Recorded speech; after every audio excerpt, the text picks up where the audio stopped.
সম্মানিত সাধারণ সম্পাদক আবু সাইম ভাই সহ সকল নেতৃবৃন্দ, এবারে আপনাদের সামনে দুটি কথা বলার জন্য আহ্বান জানাচ্ছি।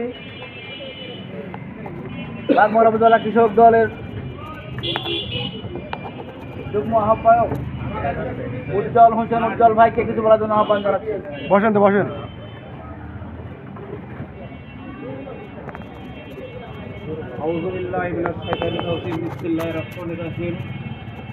বাংলাদেশ জাতীয়তাবাদী কৃষক দল বাগমারা উপজেলা একটা কর্তৃক আয়োজিত আজকের এই মাসিক মত বিনিময় সভায় উপস্থিত আছেন বাগমারা উপজেলা কৃষক দলের সংগ্রামী আহ্বায়ক প্রভাষক আব্দুল জলিল ভাই।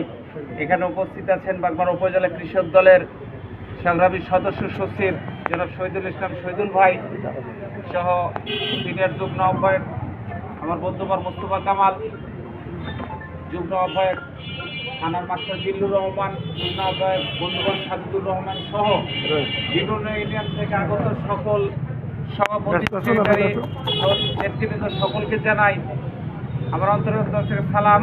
আসসালামু আলাইকুম।